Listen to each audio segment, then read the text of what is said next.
तुर्की और चीन। तो मैं आपको यह बता दूं कि दो ही ऐसे देश हैं जो पूरी तरीके से मैं कहूंगा स्ट्रेटेजिकली और डिफेंस के तौर पे और इंफ्रास्ट्रक्चर के तौर पे अलाइंड है पाकिस्तान के साथ। एक है चीन और दूसरा है तुर्की। को हथियारों का जखीरा भेजा गया है। 6 एयरक्राफ्ट से पाक में हथियार भेजे गए हैं। मिसाइल और छोटे ड्रोन पाकिस्तान को भेजे गए हैं।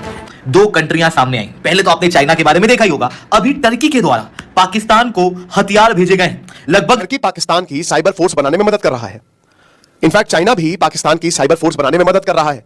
चाइना के हैकर्स जो है वो बहुत खतरनाक है। तो हमें चिंता करने की जरूरत है। अगर तुर्की का सपोर्ट मिल जाता है, मैं कहीं देख रही शायद अजरबैजान ने भी सपोर्ट किया है, मेरे ख्याल से ISIS को पूरी तरीके से सपोर्ट करने वाला तुर्की ही है। और ये वजह लगातार सामने आ रही है कि तुर्की पाकिस्तान को मदद करने के पीछे का मोटिव भी यही है। कल तुर्की का एक मिलिट्री डेलीगेशन पाकिस्तान पहुंचा, वहां उनके इंटेलिजेंस चीफ यासर कदोलो भी पहुंचे थे। इस्लामाबाद में पाकिस्तानी एयरफोर्स हेडक्वार्टर्स में ये पूरा डेलीगेशन आया हुआ था। इसका अब इंटरनेशनल कम्युनिटी पलट तो नहीं जाएगी, कहीं भारत पर दबाव तो नहीं पड़ेगा?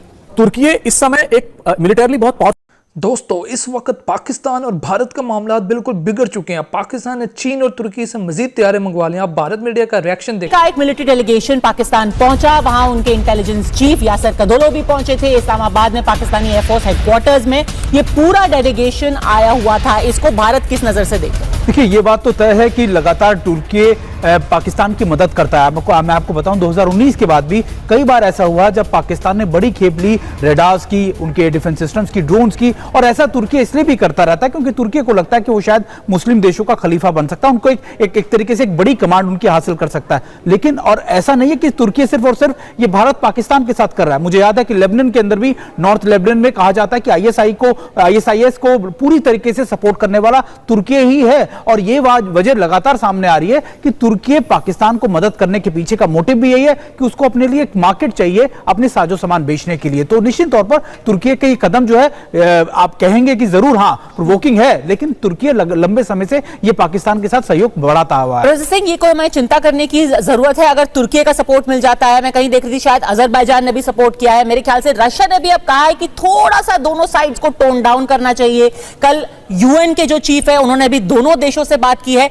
तो ये जो डेवलपमेंट्स हो रहे हैं, जहां भारत ने साफ साफ कहा है कि भाई हम तो जवाब देंगे, अब आपको इसका इंतजार करना है कि वक्त और जगह क्या होगी। क्या अब इंटरनेशनल कम्युनिटी पलट तो नहीं जाएगी, कहीं भारत पर दबाव तो नहीं बढ़ेगा? देखिए, तुर्की पर मैं सबसे पहले, तुर्की एक सबसे डेंजरस पावर की तरह इमर्ज कर रहा है, जो अपने आप को सेकुलर दिखाता है पूरी तरह से रिलीजियस। और तुर्की इस समय एक मिलिटरली बहुत पावरफुल स्टेट हो गया, हम उनको नजरअंदाज नहीं करें। उनका जो ड्रोन टेक्नोलॉजी है, बेकार कंपनी जो कहते हैं बेरफ्तार ड्रोन्स बनाती है, वो दुनिया में काफी काबिज रही है। पाकिस्तान को उन्होंने एड दिया है, अजरबैजान को आर्मीनिया के खिलाफ जिताने में उनका पूरा सहयोग रहा है। तो तुर्की इस समय सबसे डेंजरस फोर्स होगा वेस्ट एशिया में अगर वो पाकिस्तान के साथ मिलता है। दूसरी बात, अब तक जो अटैक होना है वो हुआ नहीं है, लेकिन इंटरनेशनल रिएक्शंस बहुत टेम्पर्ड आएंगे, बहुत छुपा हुआ सा एक कमेंट आएगा जो ये कहेगा कि भारत ने जो किया है, अगर उसकी आत्मरक्षा के लिए जरूरी था तो हम उसके साथ हैं। और यही नहीं, इस समय पूरी दुनिया अगर आप देखें कॉन्फ्लिक्ट जोन में गुजर रही है। पाकिस्तान में क्या चल रहा है वो मुझे लगता है लोग जानना चाहते हैं। फिर हम बात करेंगे हमारी सरकार क्या कुछ कर रही है, क्योंकि चाइना का इस बीच हम देख रहे हैं एक्टिविटी कुछ बढ़ी है। ऐसी रिपोर्ट्स आ रही हैं कि चाइना कहीं ना कहीं पर्दे के पीछे से पाकिस्तान को तमाम तरह की मदद मुहैया करा रहा है। क्या अपडेट्स हैं इसको लेकर? देखिए, सबसे पहले हमें ये जानने की जरूरत है कि पाकिस्तान की स्थिति अभी कैसी है जी।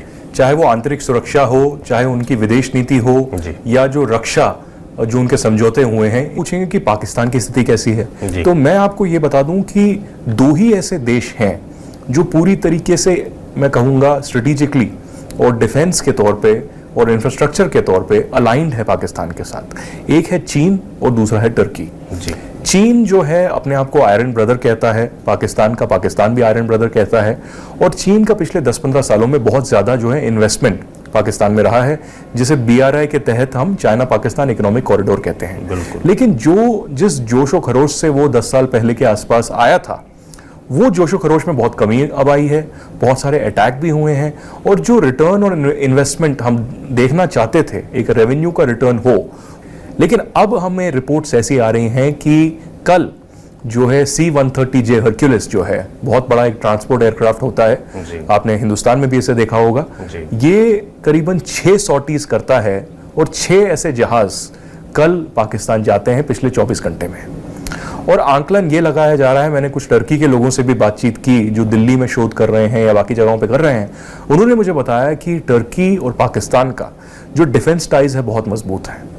और क्योंकि बहुत बार जो है सैंक्शंस लगे पाकिस्तान पर भी, टर्की के ऊपर भी, वेस्टर्न जो अभी इंडिया के एलाइज हैं उनके थ्रू बहुत पहले, तो पाकिस्तान और टर्की का जो समझौता था रक्षा में, ये और ज़्यादा इसमें बढ़ोतरी हुई। ये दोनों को अपग्रेड भी पाकिस्तान के लिए टर्की ने किया है। इसके अलावा भी चाहे हम टैंक्स की बात करें, चाहे हम जो है सबमरीन्स की बात करें, या जो टैंकर फ्लीट्स होते हैं उनकी बात करें, और बहुत सारे ऐसे इक्विपमेंट्स या डिफेंस कार्गो जो है टर्की से गया है। और यह आंकलन लगाया जा रहा है कि